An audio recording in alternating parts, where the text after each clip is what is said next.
Halo teman-teman, lanjut ke tutorial yang ketiga yaitu cara pengisian transaksi di software aplikasi toko. Kemarin kita sudah mengisi data basicnya ya, data master pelanggan, supplier, barang. Nah, ini kan posisinya kita fokus ke sini ya, ke produk. Stoknya dus kosong, bungkus nol, bus nol, pis nol. Nah, saya bikin satu lagi yang data barangnya tidak ada dus atau pis. Jadi dia satuannya satu. Kita coba ya, misalkan saya masukkan makanan ketiga, misalkan es krim vanila, misalkan. Satuannya dia pis, satuan jualnya dia pis, barcode 005. Nah, jadi teman-teman kalau eh, satuannya sama, satuan duanya nggak usah diisi gitu ya. Bisa kita lewat aja. Misalkan belinya 8.000, terus enter, grosirnya saya jual 10.000 misalkan. Ecerannya saya jual 12.000, ininya, sorry, 12.000, ininya satu. Ini teman-teman bisa isi seperti ini saja kalau satuannya cuman piece gitu ya. Kita simpan. Oke, dia akan maju seperti ini. Ini stoknya masih kosong semuanya. Kita coba masuk ke transaksi pembelian ya, tambah. Tampilan pembelian seperti ini, saya bisa langsung masukin jumlahnya. Cari supplier dulu boleh, atau masukin jumlah juga langsung boleh. Misalkan saya masukin kuantitinya 10 untuk es krim vanilla ini, atau yang roti O dulu deh, yang roti O. Terus kemudian saya masukin 10 untuk yang Indomie goreng juga. Nah, di pembelian ini satuan terbesarnya dulu yang didulukan. Jadi dus, dia otomatis dus gitu. Ketika piece ya dia piece. Misalkan saya ke kuantitinya 5, nah dia langsung piece. Gitu, oke. Terus kemudian saya pilih suppliernya, sini cari supplier atau bisa tekan F1 di keyboard. Nah ini supplier Juragan, yang masukin jenis pembayarannya cash apa transfer gitu ya. Saya coba cash dulu pembayarannya. Ini bisa cash, bisa termin. Saya coba cash dulu. Kita simpan. Oke, seperti itu. Nah, impact penyimpanan yang tadi yang pertama kita lihat di data master product. Kita refresh. Nah, sudah ada ya roti O 10, ini 10, 5. Terus kemudian historinya juga ada di back office, story stock. Nah, ini pembelian, pembelian 10, 5. Terus kemudian karena dia tadi cash, dia masuk ke mutasi kas seperti ini. Nah, 920 pengeluaran. Kita coba bisa cek juga di laporan, laporan pembelian periode gitu, seperti ini. 920 ini.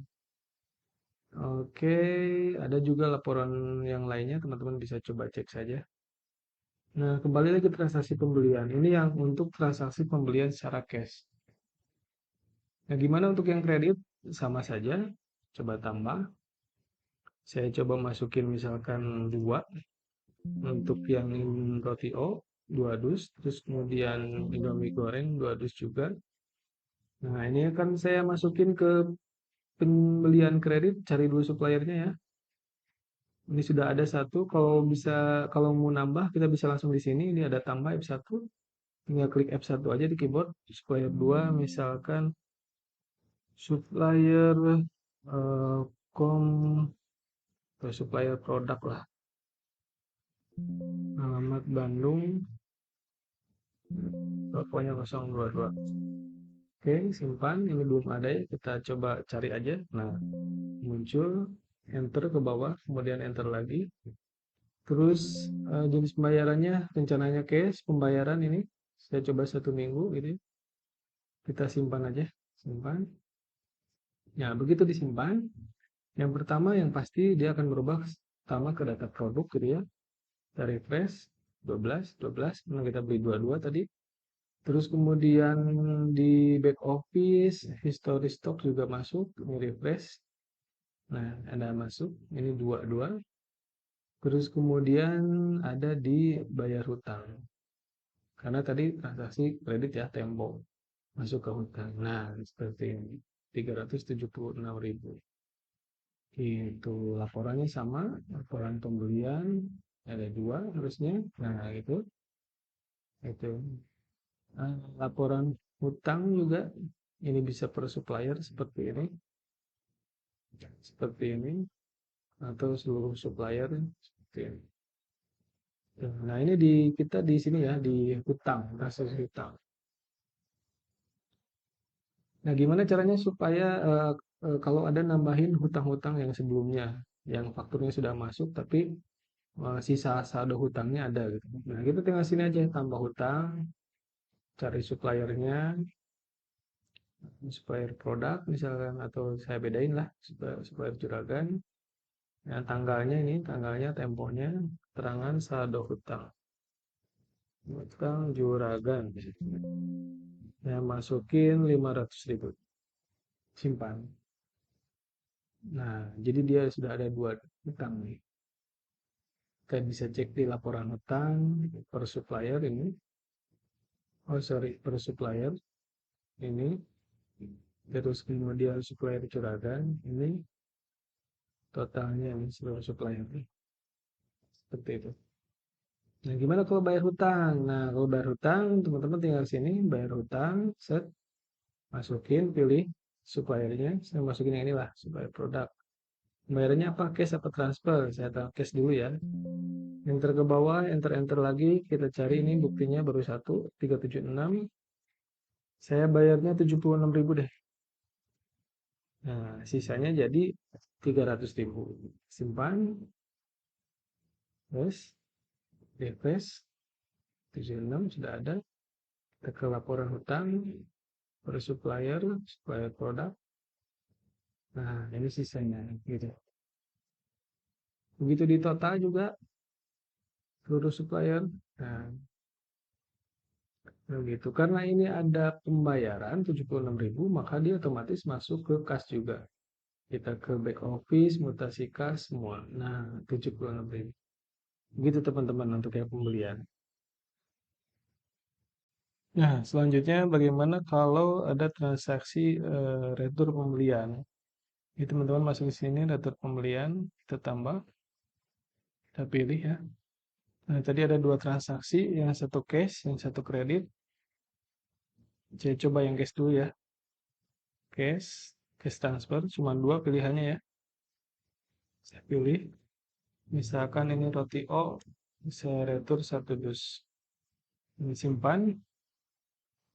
Begitu ya disimpan, yang pertama yang berpengaruh yaitu ke stok, pertama refresh roti O, 11 ya, tadinya 12. Terus kemudian ke kas, back office, kas. Nah, 120. Karena dia retur beli. Jadi stok berkurang, kas bertambah. Nah, bagaimana kalau retur belinya yang potong piutang? Masuk lagi ke sini, tambah. Saya pilih yang ini, supplier produk ya, yang ada piutangnya. Nah, dia pilihannya ada tiga, potong ke hutang, cash, transfer. Saya pilih potong ke hutang. Ini roti O, satu dus. Oke, simpan. Yes. Ya, kita cek lagi ya. Yang pertama ke stok barangnya, refresh jadi 10, karena dia balik lagi supplier. Dan kemudian yang keduanya ke hutang. Nah, sini, refresh. Ini ada RB 120.000. Jadi ketika laporan hutang, pilih supplier produk, itu di review. Nah, dia hutangnya tinggal 180 karena ada retur. Gitu. Begitu teman-teman untuk yang transaksi pembelian, kemudian ke retur, ke hutang. Laporannya bisa teman-teman cek di sini ya. Hutang yang tadi sudah, terus pembelian, retur pembelian yang di sini ada. Gitu, roti O, returnya 2 kali. Begitu. Em, Terus kemudian kita transaksi lagi yang kedua ke penjualan. Oke, transaksi penjualan sama ini formulanya tambah. Nah, di sini saya mau kasih lihat cara dua metode ya, barcode sama pakai barcode sama enggak. Pertama saya enggak pakai barcode dulu. Masukin dulu kuantitinya 2 misalkan. Saya jual es krim vanila, harganya satuannya piece. Oh iya lupa. Jadi yang pertama ditambah tadi pelanggannya otomatis cash. Cash ini otomatis ke harga eceran gitu ya. Jadi begitu kita refresh tuh jadi 12.000. Gitu. Terus saya masukin satu lagi ini Indomie goreng. Meskipun pilihannya ini yang grosir yang kesama, tapi ketika di refresh 3.500 stok kurang, yes. Begitu kita refresh jadi 4.000, jadi keeceran lagi. Begitu teman-teman, simpan aja. Bayarnya 30. Ini ada format pilihan, format 1, 2, 3, 4, 5. Tapi ya kan ini cetak. Teman-teman bisa pilih aja ya. Bisa dicobain beberapa format. Bisa pakai format nomor 5 seperti ini. Nah, begitu transaksi penjualan terjadi, berarti yang pertama tadi stop gitu ya. Kita refresh. Nah, ini jadi 3. Ini jadi 11 dus. Oh ya, ini ada saya kasih note dulu ya. Kenapa jadi 11 dus? Awalnya kan 12 dus. Jadi ketika kita jual bungkus, di bungkusnya stoknya kosong, dia otomatis ngambil dari dus. Dus dikonversi ke bungkus. Gitu. Satu dus itu 25 bungkus. Kita tadi jual satu jadi 24. Nah, teman-teman bisa cek di sini histori stoknya nih. Dari Presto. Ada koreksi stok yang ini. Ini goreng gitu ya. Jual satu kan, tapi satuannya bungkus, masuklah dulu 25 gitu. Baru jual satu gitu teman-teman. Nah, itu untuk penjualan cash. Jadi masuk juga ke sini ke kas. Ini 28. Kita cek laporannya di sini. Laporan penjualan periode seperti ini. Nah, begitu. Terus bagaimana kalau transaksi penjualan tambah saya masukin grosir lah dengan cash. Nah, teman-teman masukin grosir, ini tinggal cari customer di sini satu. Set. Nah, F1 ini sudah ada nih Apati satu. Tapi saya pengen bikin baru lah. Klik F1. Nah, ini untuk khusus admin saja ya. Tapi kalau kasir dan lain-lain dia nggak bisa nambah. Settingan tergantung settingannya tadi di sana. Gitu. Nama pelanggan misalkan Malika. Nama tokonya kosong. Alamatnya Bandung. Teleponnya juga 022. Nah, saya masukin ke harga grosir. Simpan. Ini kita klik Alika.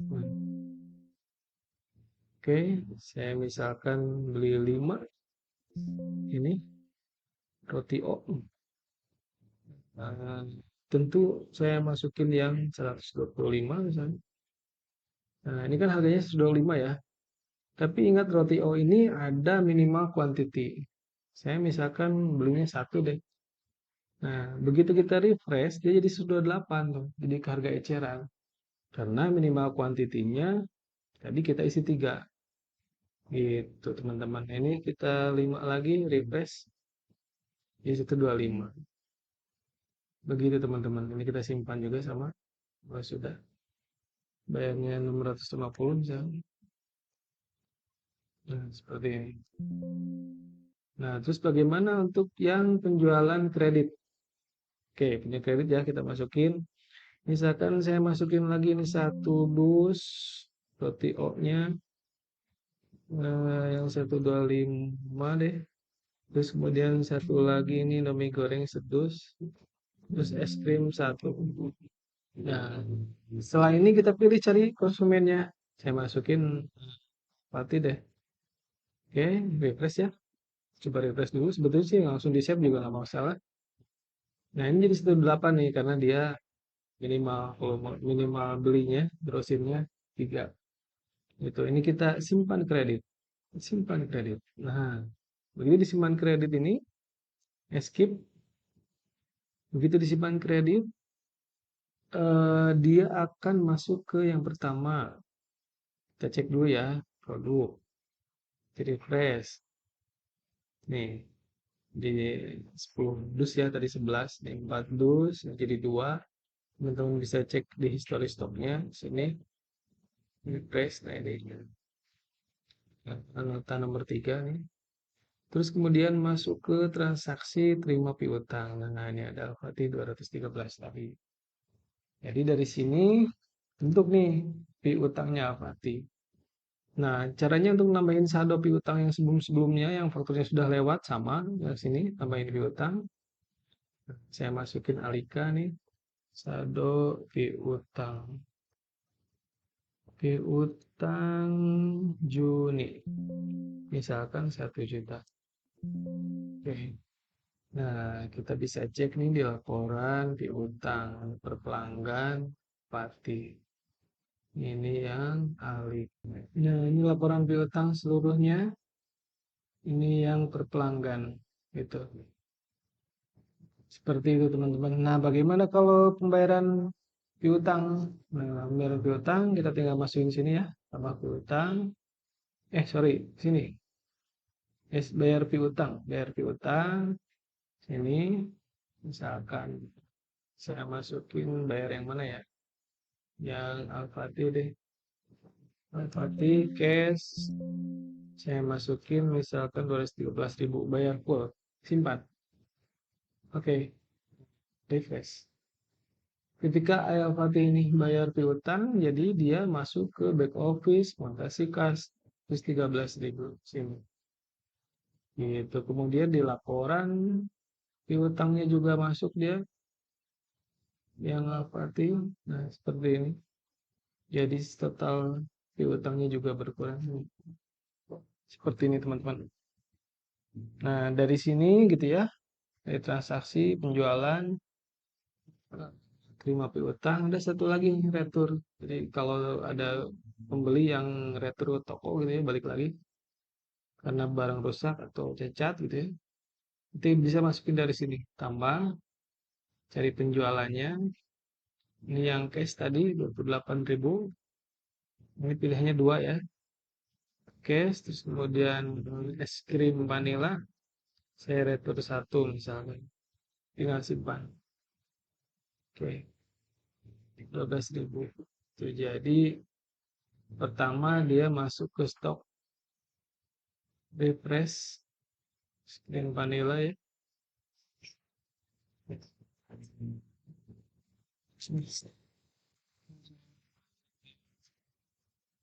Kita cek back office, history stock, refresh sub 1, terus kemudian ke mutasi kas juga kita berkurang 12.000 gitu.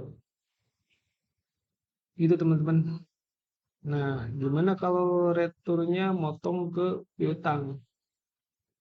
Kalau returnya motong ke piutang, eh, saya coba gini ya, retur sorry, retur tambah retur tambah, terus saya bikin Alika misalkan.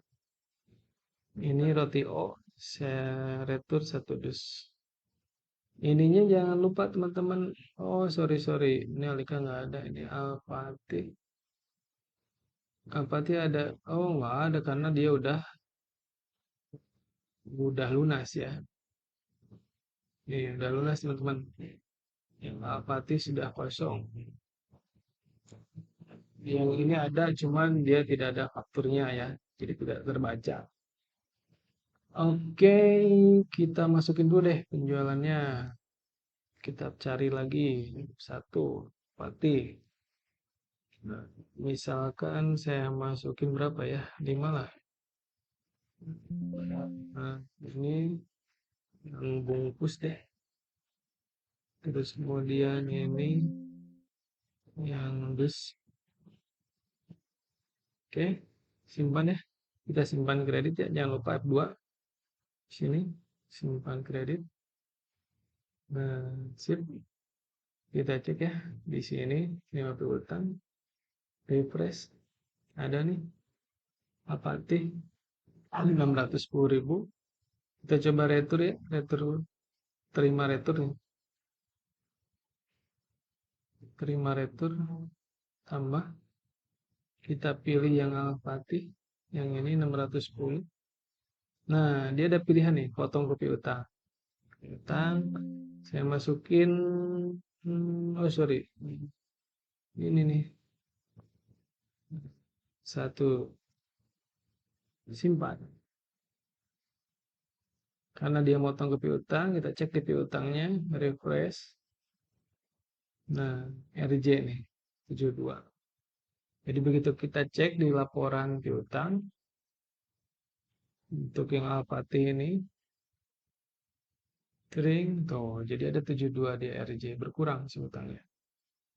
Itu, begitu juga total sama. Begitu.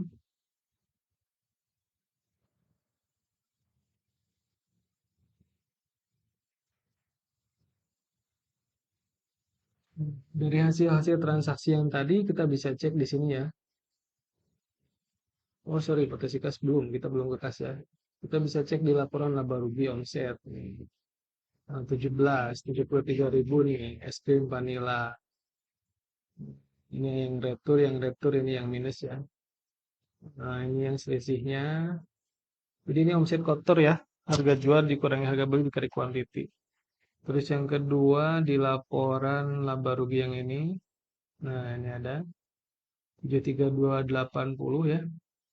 Yang tadi berapa? Di sini, Pak saya. Nah, sama ya. Angkanya sama sama yang di sini. Harus sama kalau tidak ada pemasukan lain atau pengeluaran biaya. 7380, terus ini omset harian, omset harian seperti ini. Itu teman-teman.